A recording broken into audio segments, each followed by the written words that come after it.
சென்னை பரந்தூர் விமான நிலைய திட்டத்திற்கு எதிரான போராட்டம் 600வது நாளை எட்டியிருக்கும் நிலையில் விவசாய நிலங்களில் இறங்கி மக்கள் போராடி வருகின்றனர்.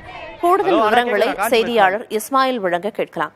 இஸ்மாயில், ஒருபுறம் மக்கள் தொடர்ந்து 600வது நாளா போராடி வர்றாங்க, மறுபுறம் நிலங்களை கையகப்படுத்த தமிழக அரசு அறிவிப்பை வெளியிட்டிருக்காங்க. அங்க தற்போதைய நிலவரம் என்ன நடந்துட்டு இருக்கு?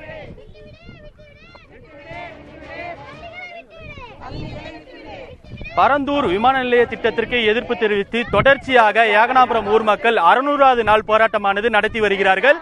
இந்த நிலையில் இன்று 600 நாள் போராட்டம் என்பதால் தொடர்ச்சியாக ஏகனாபுரம் ஊர் மக்கள் இரவு நேரங்களில் தங்கள் அன்றாட பணிகளை முடித்துக் கொண்டு தங்கள் போராட்டங்களில் ஈடுபட்டு வந்த நிலையில் பல்வேறு கட்ட போராட்டங்கள் இவர் நடத்தி வரும் நிலையில் அரசாணை ஒன்றை வெளியிட்டிருந்தது. தொடர்ச்சியாக பொடவூர் பகுதியில் முதல் முறையாக விமான நிலையம் அமைய உள்ள இடத்தை கையகப்படுத்தப்பட உள்ளதாக தெரிவித்திருந்தனர். இந்த நிலையில் இன்று 600 நாள் போராட்டம் என்பதால் விளைநிலங்களில் இறங்கி மக்கள் இன்று போராட்டத்தில் ஈடுபட்டு வருகிறார்கள். இது குறித்து பேசுவதற்காக போராட்டக்காரர் ஒருவர் நம்மிடம் இருக்கிறார். அவருடைய கேட்போம்.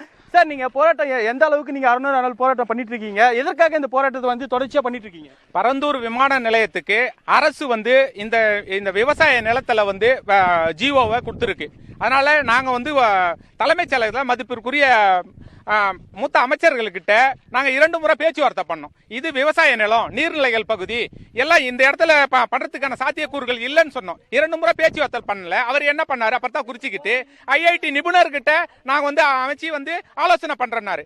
அதனால மச்சேந்திரநாதன் தலைமையில ஒரு குழு அமைச்சாரு. குழு அமைச்சு ஆலோசனை பண்ணி அறிக்கையை நாங்க எங்களுடைய இங்க குறைகள் இருக்கிறத கொடுத்தோம். இது வரைக்கும் அதுல அந்த மச்சேந்திரன் குழு அங்க தாக்கல் பண்ண விவரத்தையும் சொல்லல.